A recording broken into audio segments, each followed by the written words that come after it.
بسم اللہ الرحمن الرحیم۔ السلام علیکم ناظرین، میں ہوں عرفان ہاشمی اور آپ کو پروگرام دو ٹوک میں لندن سے خوش آمدید کہتا ہوں، اور ہمارے ساتھ موجود ہیں ابراہیم رائے صاحب۔ رائے صاحب السلام علیکم۔ وعلیکم السلام۔ رائے صاحب، تین خبروں پر تفصیل سے ہم بات کریں گے۔ پہلی خبر، پاکستان کا ایران کے مس ایڈونچر کا ایک بھرپور طریقے سے جواب دیا گیا ہے، اور پھر آج ایک اعلیٰ ترین فوجی اجلاس جو ہے وہ پاکستان میں ہونے جا رہا ہے۔ اس کی تفصیل شامل کریں گے آج کی اس نشست کے اندر۔ اور پھر رائے صاحب، جیل سے عمران خان صاحب نے ایک پیغام جاری کیا ہے اور ورچوئل جلسے کی باقاعدہ طور پر تیاری کی جا رہی ہے۔ جیل سے کیا پیغام آیا، اور عمران خان جو کتاب لکھنے والے ہیں، یہ کتاب کب شائع کی جائے گی، اس کی تفصیل بھی شامل کریں گے۔ اور رائے صاحب، آج نواز شریف صاحب نے پھر پاکستان کی عدلیہ پر حملہ کیا ہے۔ یہ حملہ کس نوعیت کا تھا، اور انہوں نے آج 15 منٹ کیوں تقریر کی، اور اس کے بعد مریم کو روسٹم پر کیوں بلایا، اس کی کہانی بھی رکھیں گے آج کی اس نشست کے اندر۔ لیکن رائے صاحب، ہم نے یہ دیکھا کہ ایران کی طرف سے پاکستان پر باقاعدہ طور پر 2 راکٹ جو ہیں وہ چلائے جاتے ہیں، اور پاکستان کی طرف سے یہ جواب آنا ایک فطری چیز تھی۔ ہماری سالمیت کے اوپر اگر کوئی حملہ کرے گا تو یقیناً اس کا بھرپور طریقے سے جواب دیا جائے گا۔ صرف سفارتی حد تک جو پاکستان نے اس کا جواب دیا یہ کافی نہیں تھا، بلکہ یہ پیغام دینا اس خطے کے اندر بہت ضروری تھا کہ اگر پاکستان کی سرزمین کے اندر اگر کوئی کارروائی کرے گا تو اس کا پاکستان جواب دینے کی بھرپور صلاحیت رکھتا ہے۔ رائے صاحب، جو پریس ریلیز جاری کی گئی ہے اور آئی ایس پی آر کی طرف سے، اس میں کہا یہ گیا کہ پاک فوج کے ایران کی حدود میں کیے گئے آپریشن کو کامیابی سے مکمل کیا گیا، جسے بلوچستان لبریشن آرمی اور بلوچستان لبریشن فرنٹ نامی دہشت گرد تنظیموں کے زیر استعمال ٹھکانوں کو انٹیلیجنس اطلاع کے ساتھ آپریشن میں کامیابی سے نشانہ بنایا گیا۔ نشانہ بنائے گئے ٹھکانے یا بدنام زمانہ دہشت گرد اسے استعمال کر رہے تھے، اور پھر جو کولیٹرل نقصان سے بچنے کے لیے زیادہ سے زیادہ احتیاط برتی گئی۔ درست حملے ڈرونز، راکٹس اور بارودی سرنگوں اور اسٹینڈ آف ہتھیاروں کا استعمال کرتے ہوئے کیے گئے۔ اور پھر یہ بھی کہا گیا کہ پاک فوج نے یہ جو ٹھکانوں پر باقاعدہ طور پر جو حملہ کیا ہے، یعنی جو جواب دیا، یقیناً اب اس کے بعد کسی کو بھی ہمت نہیں ہوگی پاکستان کی سرزمین پر اس طرح سے جو کچھ ہم نے 2 دن پہلے ڈیولپمنٹس دیکھی، اور ایران نے صرف پاکستان کے ساتھ نہیں کیا بلکہ 2 اور ممالک کے ساتھ بھی رائے صاحب یہی کچھ ہوا۔ اب امریکہ کی طرف سے بھی ایک بیان جاری کیا گیا ایران کے حوالے سے کہ خطے میں ایران کی مقبولیت کیسی ہے، اور پھر رائے صاحب ہم نے یہ بھی دیکھا کہ اقوام متحدہ کی طرف سے بھی ایک سٹیٹمنٹ آئی ہے، اور پاکستان اور ایران کی اس وقت جو صورتحال ہے اس پر بھی دونوں ملکوں کو تحمل سے کام لینے کی بات جو ہے وہ کی گئی ہے۔ چائنا نے ایک سٹیٹمنٹ جو ہے وہ جاری کی پاکستان اور ایران کے لیے، پھر روس کی طرف سے بھی ایک سٹیٹمنٹ جو ہے وہ جاری کی گئی ہے، اور قطر نے بھی پاکستان کے اور ایران کے ساتھ جو معاملات ہیں اسے بہت ہی obviously مائکرو لیول پر جا کر دیکھا جا رہا ہے۔ لیکن ایک بات تو رائے صاحب طے ہے کہ اگر پاکستان، چاہے وہ ایران ہو چاہے وہ بھارت ہو، اگر پاکستان کی سرزمین پر حملہ کیا جائے گا تو ہم دشمن کو اور ان مقاصد کو اور دہشت گردوں کو جو ہماری سرزمین کو استعمال کرتے ہیں، یا پھر وہ دشمن جو سرحد پار سے حملہ کرے گا اور کہیں سے بھی کوئی سرزمین استعمال کی جائے گی، تو ہم اس زمین پر اتر کر کارروائی کرنے کی بھرپور صلاحیت جو ہے وہ رکھتے ہیں۔ رائے صاحب دیکھیں ہاشمی صاحب، اس کے اندر 2 بریکنگ نیوز ہیں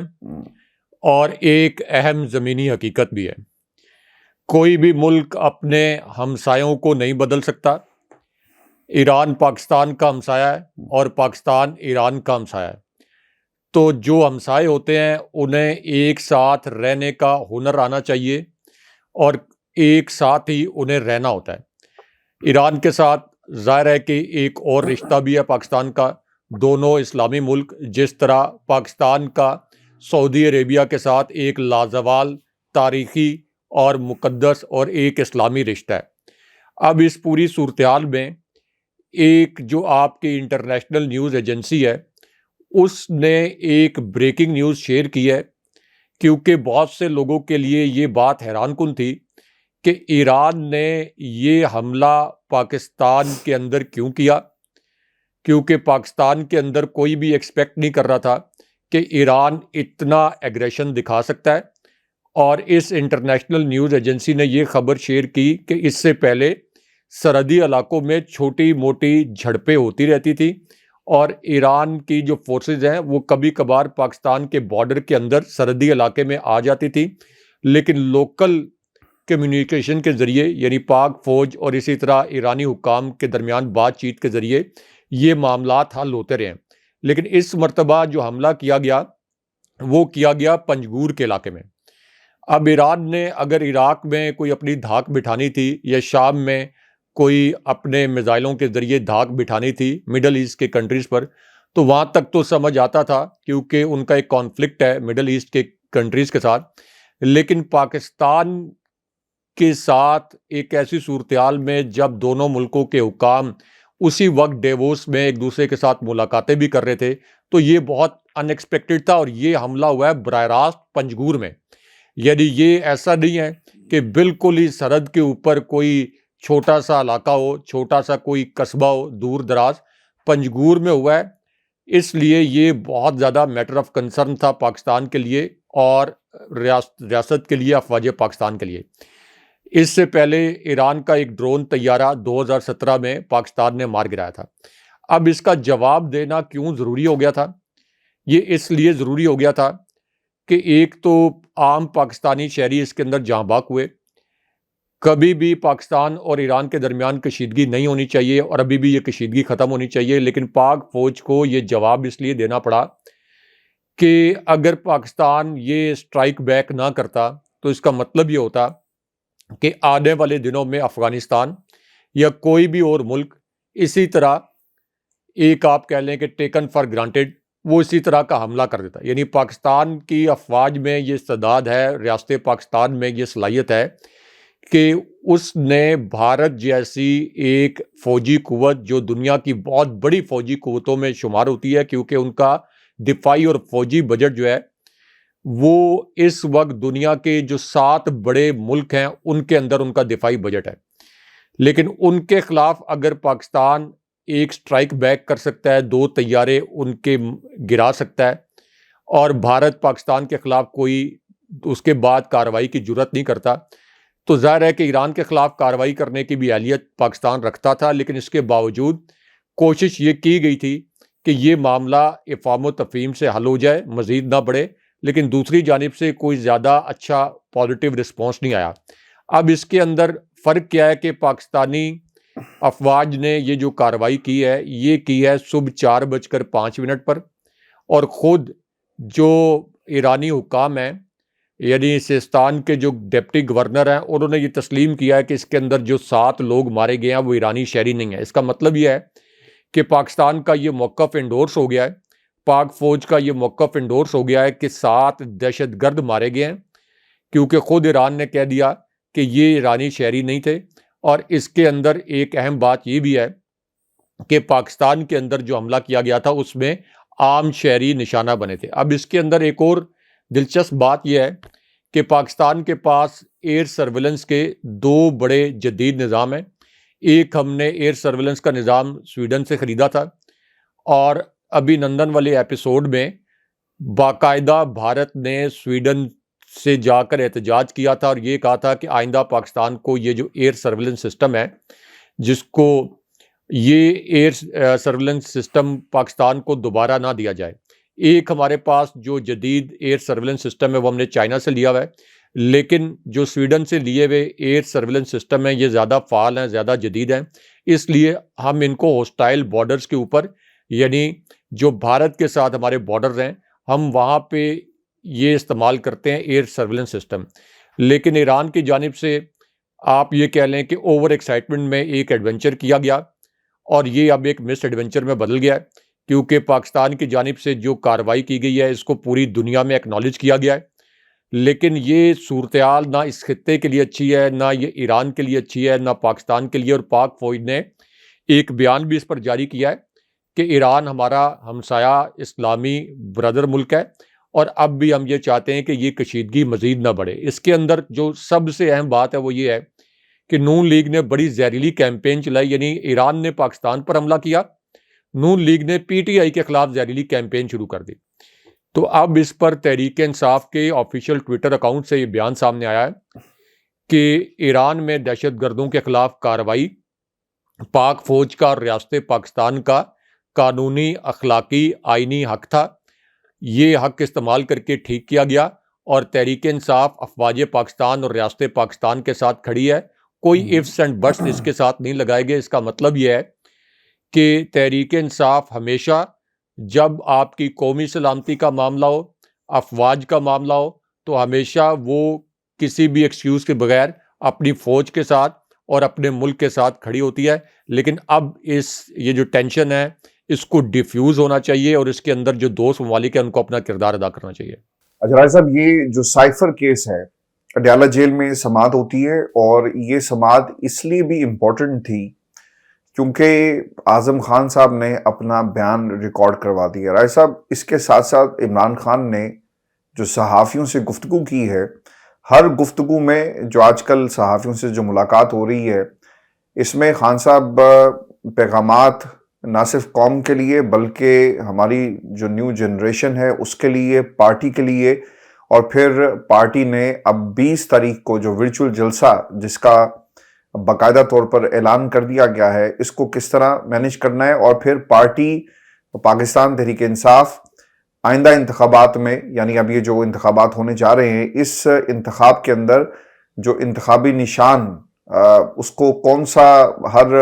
پینر فلیکس کے اوپر یا پھر پمفلٹ پہ لگایا جائے گا، اس کے حوالے سے بھی خاص ہدایات جو ہے وہ جاری کی گئی ہیں۔ خان صاحب نے جو صحافیوں سے ملاقات ہوئی اس میں راجہ صاحب، خان صاحب یہ کہتے ہیں کہ جیل بھیجنے والوں کا شکریہ،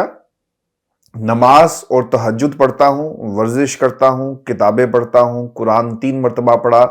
تفسیر پڑھی، بچوں کے لیے آیات منتخب کی، کتاب لکھی نہیں لیکن اب ضرور لکھوں گا۔ پھر ان سے یہ بھی سوال ہوا جیل کے حوالے سے، تو اس پر انہوں نے کہا کہ جناب یہ جو جیل کی جو مصروفیات ہیں اس پر ان کا یہ جواب تھا کہ جیل میں صرف پی ٹی وی آتا ہے، ورلڈ کپ دیکھ کر مایوسی ہوئی، اب وہ بھی نہیں دیکھا۔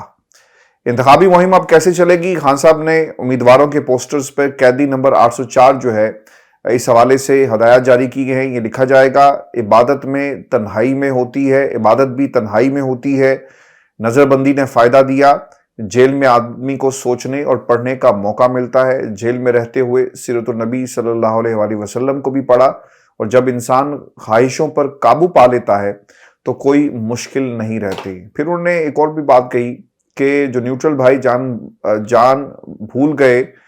نیوٹرل بھائی جان بھول گئے کہ وقت کسی کا انتظار جو ہے وہ نہیں کرتا۔ پھر ایران کے حوالے سے راجہ صاحب ایک تو اس کی مذمت کی ہے، اور پھر انہوں نے یہ بھی کہا کہ ایران کے ساتھ تعلقات خراب ہونا ہمارے لیے، اس خطے کے لیے اچھا نہیں ہے،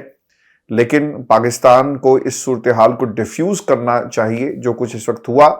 پھر 1970 کا انہوں نے حوالہ دیا۔ پھر اس کے ساتھ ساتھ خان صاحب نے جو نواز شریف صاحب کی سپریم کورٹ پر حملہ جو ہوا اس کا ذکر کیا، اور یہ یہاں تک انہوں نے اعجاز الاحسن صاحب کے جو استعفے کا معاملہ ہے اس کے اوپر بھی یہ ان کے الفاظ تھے کہ کوالٹی جج سے ہم محروم ہو گئے اور ایک اچھا یہ تاثر جو ہے وہ نہیں گیا۔ اب خان صاحب کی درخواست جو ہے نا راجہ صاحب، اس پر ہوا یہ کہ جب اعظم خان آئے تو عمران خان نے کہا کہ انہیں قرآن پر پہلے حلف لینا پڑے گا اور پھر اس کے بعد یہ اپنا بیان ریکارڈ کروائیں۔ اب یہ وکلا کی طرف سے راجہ صاحب ایک درخواست آئی تھی جس کے اوپر جج ابو الحسنات صاحب نے برہمی کا اظہار کیا، اور انہوں نے کہا کہ ہم سب مسلمان ہیں، قرآن پاک پڑھتے ہیں اور اس پر عمل کرنے والے ہیں، لہٰذا آپ کو درخواست دینے کی کوئی ضرورت نہیں ہے۔ پھر جج ابو الحسنات نے جو قرآن پہلے سے ہی عدالت کے اندر منگوا لیا تھا اس کے اوپر ہاتھ رکھا، اور پھر اس کے بعد جو ہے اعظم خان کا بیان جو ہے وہ شروع ہوتا ہے۔ راجہ صاحب اس میں نا 2 چیزیں بڑی اہمیت کی حامل ہیں۔ ایک اعظم خان، باقی جو معاملات ہیں وہ میں چاہوں گا کہ آپ اس پر روشنی ڈالیں، لیکن جو اعظم خان نے یہ بتایا کہ جب تک وہ پرائم منسٹر ہاؤس میں تھے تو یہ سائفر بھی وہیں پر تھا، اور پھر سائفر کی جو ماسٹر کاپی تھی جہاں سے پڑھ کر سنایا گیا، بتایا گیا کہ اصل میں کیا ہوا ہے، اس کے اوپر بنی گالا کے اندر ایک آفیشیل میٹنگ کال کی جاتی ہے، اور پھر پاکستان کے اندر جس طرح سے دراندازی اور مداخلت کی گئی، اس کا حوالہ جو ہے وہ اعظم خان نے بھی اپنے آج کے اس بیان کے اندر دیا ہے۔ خان صاحب کا جو موقف تھا پہلے دن سے ٹھیک تھا، اور جو پرچہ لہرایا وہ صرف کاغذ تھا، وہ اصل سائفر نہیں تھا، یہ بھی اعظم خان نے کہا۔ رائے صاحب۔ ہاشمی صاحب، اس سے پہلے 2 بریکنگ نیوز اپنے ویورز کے ساتھ شیئر کر دیں۔ ایک تو جو چیئرمین پی ٹی آئی ہیں، یعنی عارضی سے ہی بیرسٹر گور، ان کے متعلق بھی ایک اہم خبر آئی ہے، کیونکہ جس طریقے سے 5 گاڑیاں یا 5 ڈالے ان کے گھر گئے تھے، ان کے بیٹے اور ان کے بھتیجے کو تشدد کا نشانہ بنایا گیا تھا، اب پتہ یہ چلا ہے کہ ان کے 2 موبائل بھی غائب ہیں، اور ان میں سے ایک موبائل کی لوکیشن اسلام آباد کے سیکٹر E11 کی ہے۔ یہ وہی سیکٹر E11 ہے، جب آپ کافی عرصہ پہلے اسلام آباد آئے تھے تو ہم اکٹھے E11 سیکٹر گئے تھے۔ یہ نسبتاً ایک نیا سیکٹر ہے، تو یہاں پر اس کی لوکیشن جو ہے یہ اب پتہ چلی ہے۔ اب چیئرمین پی ٹی آئی یعنی بیرسٹر گور خان کے فون کے ساتھ E11 میں کون کیا کر رہا ہے، یہ بھی ایک مسٹیریس میٹر ہے۔ پھر اس کے بعد NA-242 اس کا ایک سروے سامنے آیا، کراچی کا یہ حلقہ ہے، اور کراچی میں اگرچہ بالکل بھی کیمپین نہیں کرنے دی گئی تحریک انصاف کو، لیکن اس کے باوجود اس حلقے کا جو سروے آیا ہے اس میں یہ بتایا گیا ہے کہ تحریک انصاف اس حلقے سے بھی جیت رہی ہے۔ تو اگر کراچی کے حلقے NA-242 سے بھی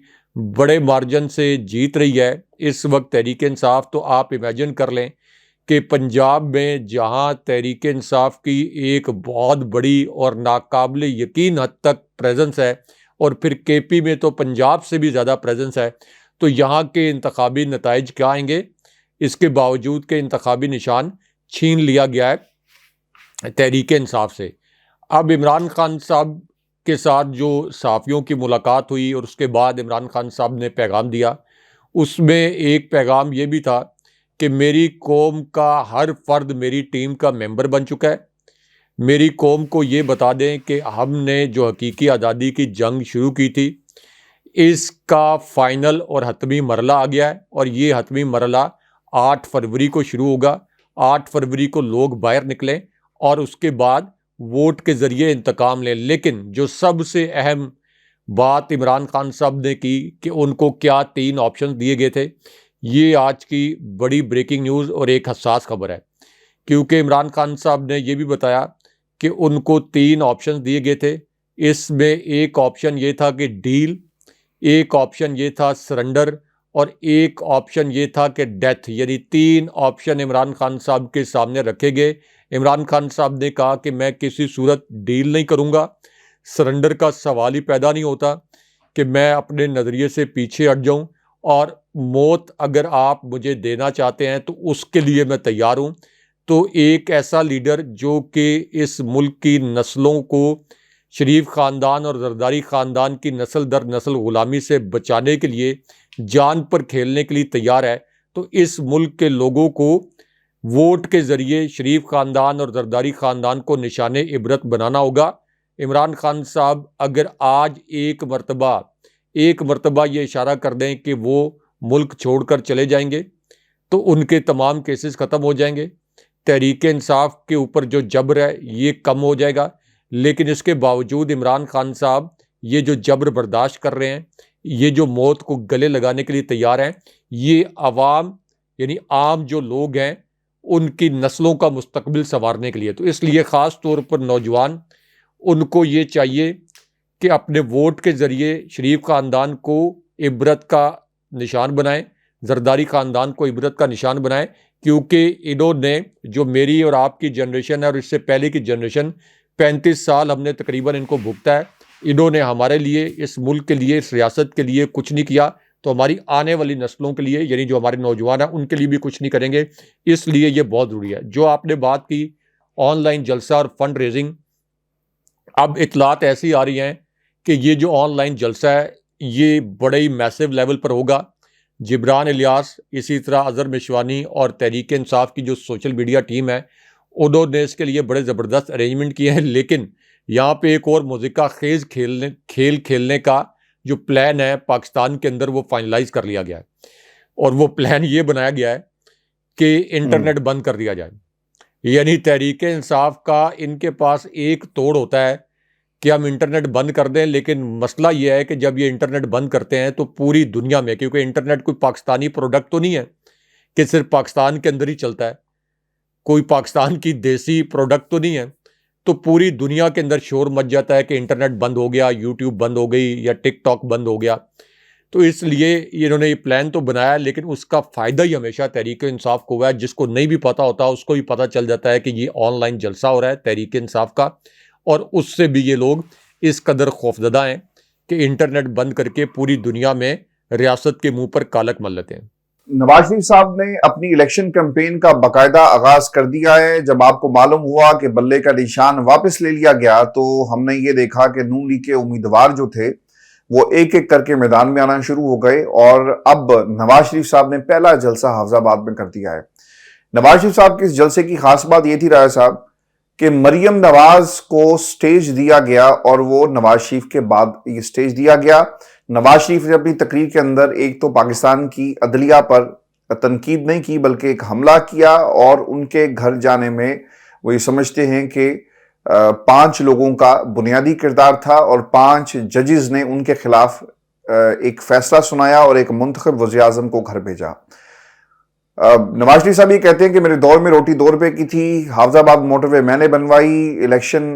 لوڈ شیڈنگ جو ہے یہ میں نے ختم کی، اور پھر اس کے بعد مریم کے حوالے جو سٹیج کر دیا گیا. صاحب اس کا نا ایک علامتی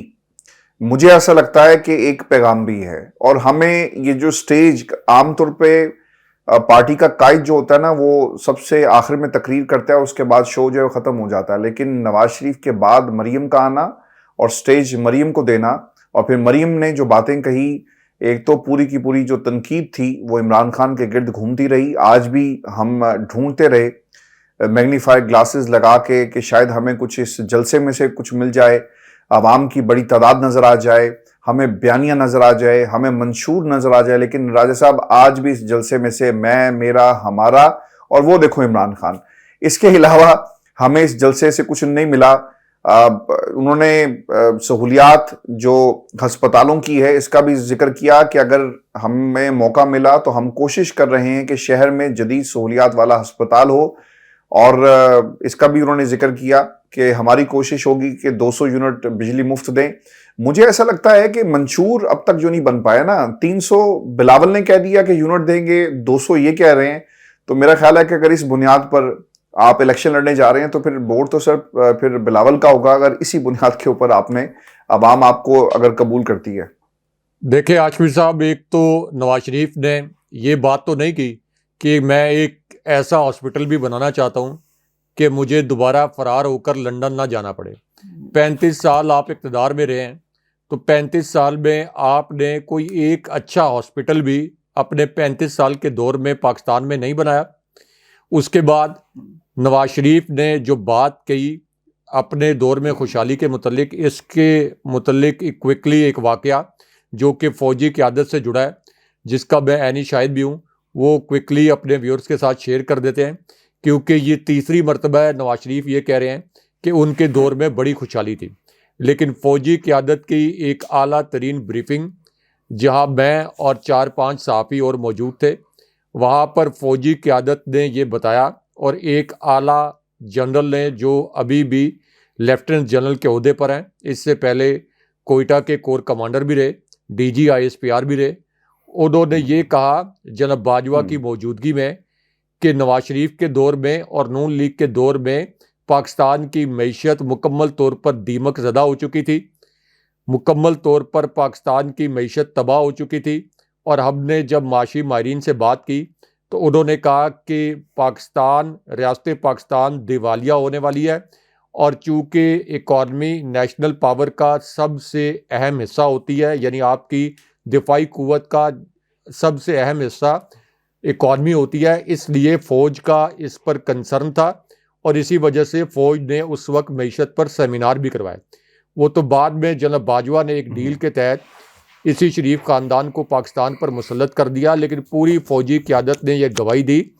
اور اس وقت کی آپ انٹرنیشنل جو آپ کی مانیٹری انسٹیٹیوشنز ہیں یا ریٹنگ ایجنسیز ہیں، اس وقت کی خبریں اٹھا کر دیکھ لیں کہ پاکستان اس وقت یعنی اسحاق ڈار کے بعد جب مفتاح اسماعیل بھی بنے وزیر خزانہ تو اس وقت پاکستان مکمل طور پر دیوالیہ ہونے کے قریب تھا. اسی وجہ سے عمران خان صاحب کو IMF کے پاس جانا پڑا. اب جو نواز شریف نے بات کی کہ ان کے دور میں بڑی خوشحالی تھی اور دوبارہ ہم 300 یونٹ تک بجلی فری دیں گے. عمران خان صاحب کے دور میں 5.97% گروتھ ریٹ تھا پاکستان کا. 20 سال کا بہترین گروتھ ریٹ جو کہ 35 سال میں اچیو نہیں کر سکا شریف خاندان اور زرداری خاندان. عمران خان صاحب نے 3.5 سال میں دیوالیہ معیشت کو 5.97% گروتھ ریٹ پر پہنچایا. کووڈ جیسے چیلنج کے باوجود نچلے طبقے کو ریلیف دیا. ہیلتھ کارڈ کا اتنا زبردست امپیکٹ آیا کہ ابھی جو آپ کا DG خان کا علاقہ ہے وہاں پر تحریک انصاف کو صرف ہیلتھ کارڈ کی وجہ سے ووٹ پڑ رہا ہے. پورا ملتان کے آپ کے جو حلقے ہیں نیشنل اسمبلی کے, یہاں کا ایک سروے تازہ ترین آ گیا ہے جو کہ ایک ایسے ٹی وی چینل نے کیا ہے جو کہ نواز شریف کے حق میں اور عمران خان صاحب کے خلاف خبریں چلاتا ہے. اس چینل نے بھی یہ کہہ دیا ہے کہ ملتان میں PTI کلین سویپ کر رہی ہے. تو یہ جو عمران خان صاحب کے اقدامات تھے عام طبقے کو ریلیف دینے کے لیے, احساس پروگرام, اسی طرح کوئی بھوکا نہ سوئے پروگرام, ہیلتھ کارڈ پروگرام, اس کی وجہ سے نچلے طبقے تک عمران خان صاحب کی جو ان کا نظریہ ہے اس کی رسائی ہے. تو اب اگر نواز شریف, جیسے ٹائم نے ایک سٹوری کی, تو نواز شریف جو اب کہہ رہے ہیں کہ میں یہ کر دوں گا قوم کے لیے اور دودھ اور شہد کی نہریں بہا دوں گا, تو بھائی آپ 35 سال میں کیوں نہیں کر سکے؟ 35 سال میں آپ نے اپنے لیے تو دودھ اور شہد کی نہریں بہائیں, اپنے لیے تو آپ نے محلات کھڑے کر دیے لندن میں. پاکستانیوں کے لیے کیا کیا آپ نے؟ آپ جب معیشت چھوڑ کے گئے تھے تو IMF کے پاس کیوں جانا پڑا؟ IMF نے کیوں کہا کہ پاکستان دیوالیہ ہونے والا ہے؟ کیوں پاکستان کو چائنا سے, سعودی عربیہ سے اور UAE سے قرض لینا پڑا تھا؟ آپ کی حکومت ختم ہونے کے صرف 2 ماہ بعد جنرل باجوہ کیوں ان کو امریکی حکام کو خود فون کرنا پڑا تھا کہ IMF سے کچھ ہم قسط لے لیں ورنہ پاکستان دیوالیہ ہو رہا تھا؟ تو ہاشمی صاحب اس وقت ان کے جو جلسے ہیں یہ اصل میں چھوٹی چھوٹی ریلیز میں بدل گئے ہیں. اور میری اطلاع یہ ہے کہ نواز شریف شہباز شریف پر برہم بھی ہیں اور ان کو یہ بھی کہہ رہے ہیں کہ میں چونکہ لندن میں تھا لیکن پیچھے آپ کی اور حمزہ شہباز کی ذمہ داری تھی کہ نون لیگ کو آپ تنظیمی سطح پر فعال کرتے, لیکن یہ جس قسم کے جلسے میں دیکھ رہا ہوں نون لیگ کے, یعنی جس میں پریزنس بہت کم ہے, تو یہ آپ کی نااہلی اور نالائکی ہے. حمزہ شہباز کے اوپر بھی انہوں نے ناراضی کا اظہار کیا ہے, شہباز شریف سے بھی. تو اس وقت ان کے جلسوں کو دیکھا جائے تو ان کی تو ضمانتیں ضبط ہو جائیں گی. حمزہ شہباز کو اپنے حلقے میں شکست کا سامنا ہے اس وقت. نواز شریف محفوظ حلقے کی تلاش میں پہلے مارے پھر رہے تھے. تو یہ جو اس وقت تحریک انصاف سے انتخابی نشان چھینا گیا, تحریک انصاف کے امیدواروں کو ایسے انتخابی نشانات دیے گئے کہ نامعلوم امیدواروں کو اس سے ملتے جلتے انتخابی نشان دے دیے گئے. یہ سارا اسی کھیل کا حصہ ہے کہ یہ شریف خاندان ووٹ کے ذریعے تو اقتدار میں نہیں آ سکتا, تو چلے ان کو زبردستی مسلط کر دیا جائے. لیکن یہ ان سے نہیں ہوگا. وہ جو گینگز آف واسے پور کا ڈائلاگ ہے کہ تم سے نہ ہو پاوے گا, یہ ان سے نہیں ہوگا. یہ عمران خان صاحب نے بھی جیسے کہا کہ 8 فروری کو سماعی مختلف ہوگا. یہ 8 فروری کو لوگ PTI کے آزاد امیدواروں کو بھی اسی طرح ہی ووٹ دیں گے جس طرح سے انہوں نے بلے کے نشان پر سٹیمپ لگانی تھی. لوگوں میں شعور آ چکا ہے, یہ جو بھی کر لیں تحریک انصاف کی جیت کو روک نہیں سکتے. اچھا رائے صاحب, اس پہ نا ایک جو آزاد امیدواروں والا جو ایلیمنٹ ہے نا یہ بہت ہی امپورٹنٹ ہو گیا ہے. اور کچھ خبریں ایسی بھی آ رہی ہیں, میری کچھ لوگوں سے بات ہوئی ہے کہ آزاد امیدواروں کے اوپر, میں پچھلے 3 دنوں سے اس کے اوپر باقاعدہ کمنٹ بھی کر رہا ہوں انفارمیشن کی بنیاد کے اوپر, کہ باقاعدہ نظر بھی رکھی ہوئی ہے اور محنت شروع ہو گئی ہے پاکستان پیپلز پارٹی کی طرف سے. چونکہ پیپلز پارٹی نے رائے صاحب پنجاب کے اندر کوئی کام تو نہیں کیے, نہ ہی ان کی کوئی حکومت رہی, اور پنجاب میں بہت دیر ہو گئی. اب ان کا دوبارہ سے ریوائیول یا سروائیول تو نہیں ہے, ریوائیول ہی ہے. اس کے لیے انہیں بہت وقت چاہیے ہوگا. الیکشن میں اب کس طرح زیادہ سے زیادہ سیٹیں اپنے نام کی جائیں, انہوں نے پاکستان تحریک انصاف اور پھر جو آزاد امیدوار ہیں یقیناً ان کے لیے کچھ اعلانات بھی کیے ہیں اپنے نجی محافل کے اندر، اور پھر بتایا جاتا ہے کہ آزاد امیدواروں کے ذریعے بلاول کا راستہ جو ہے وہ آسان بنایا جائے گا۔ رائے صاحب، جو اعلان کیا گیا آصف علی زرداری صاحب کی طرف سے کہ ہم کنسنٹریٹ کر رہے ہیں، ہم دیکھ رہے ہیں، اور آزاد امیدوار جو ہیں وہ پیپلز پارٹی میں شامل بھی ہو جائیں گے، اور نہ صرف بلاول لاہور سے اپنی سیٹ جیتے گا بلکہ وہ پاکستان کا اگلا وزیر اعظم ہوگا۔ میں نے پھر سوشل میڈیا کے اوپر بھی یہ کمپین چلتے ہوئے دیکھی ہے۔ جو گراؤنڈ ریئلٹیز ہوتی ہیں کوئی اسے چیک نہیں کرتا، لیکن سب کو یہاں پر وزیر اعظم بننے کا شوق ہے۔ راج صاحب، ہوا یہ کہ ایک کمپین چل رہی ہے، اور سوشل میڈیا پر جو کمپین چلائی جا رہی ہے اس میں کہا یہ جا رہا ہے کہ اگلا وزیر اعظم جو ہے وہ نون لیگ کی طرف سے مریم نواز کو شاید نامنیٹ کر دیا جائے، اور اس کمپین میں جس طرح سے نواز شریف نے سٹیج جو ہے وہ مریم کے حوالے کیا، لوگوں نے لکھا کہ حافظ آباد جلسے میں میاں نواز شریف نے مریم کو اپنے بعد خطاب کرنے کا موقع دے کر واضح اشارہ دے دیا ہے کہ نون لیگ کی کوشش ہوگی کہ انتخابات میں اکثریت ملی تو وزیر اعظم کی امیدوار مریم نواز شریف ہوں گے۔ رائے صاحب، آپ کو لگتا ہے کہ یہ بات درست ہے یا پھر خواب ہے، خواہش ہے، آپ جو مرضی کریں؟ دیکھیں ہاشمی صاحب، ایک تو مریم نواز کے متعلق بھی پاکستان کے طاقتور حلقوں نے مختلف صحافیوں کے ذریعے، یعنی اس سے پہلے کے جو طاقتور حلقے تھے موجودہ اسٹیبلشمنٹ سے پچھلی اسٹیبلشمنٹ، انہوں نے صحافیوں کے ذریعے یہ خبر دی کہ مریم نواز نے جو کچھ پاک فوج کے خلاف کیا ہے اور جس طرح کا زہر اگلا ہے، مریم نواز ہمیشہ کے لیے ریاست پاکستان یا اسٹیبلشمنٹ کے لیے ناقابل قبول ہوں گی۔ اب مریم نواز کے معاملے پر ایک بہت بڑا کیچ ہے، کیونکہ نواز شریف نے ایک بڑے اخبار میں یہ خبر لانچ کروائی، اور اس خبر میں یہ تاثر دیا گیا کہ نواز شریف اگر خود پرائم منسٹر بن گئے، یعنی انہیں پرائم منسٹر بننے دیا جائے، تو وہ پہلے دن ریزائن کر دیں گے، اور اس کے بعد شریف خاندان کا کوئی اور فرد جو ہے وہ پرائم منسٹر بن جائے گا۔ یعنی انہوں نے ریاست پاکستان کو اپنی ذاتی جاگیر سمجھ رکھا ہے کہ پہلے دن بن جائیں نواز شریف پرائم منسٹر، اس کے بعد شریف خاندان کا کوئی اور فرد جو ہے، نون لیگ کا کوئی اور رہنما نہیں بلکہ شریف خاندان کا کوئی اور فرد جو ہے پرائم منسٹر بن جائے۔ یہ اصل میں اسٹیبلشمنٹ سے اور فوج کو دھوکہ دینے کی کوشش کر رہے ہیں کہ ہم شہباز شریف کو پرائم منسٹر بنا دیں گے، کیونکہ اسٹیبلشمنٹ تو شہباز شریف کے ساتھ زیادہ کمفرٹیبل ہوگی۔ اسٹیبلشمنٹ سے نسبتاً آپ کہہ لیں کہ نواز شریف اور مریم نواز کو اگر پرائم منسٹر زبردستی مسلط کیا گیا تو شاید 1% کم سوالات ہوں، تو اس لیے یہ اسٹیبلشمنٹ کو اس طرح کا پیغام دے رہے ہیں۔ اب آ جائے مریم نواز کے لیے، مریم نواز کی کیا سیاسی اسٹرگل ہے کہ وہ پرائم منسٹر بنے،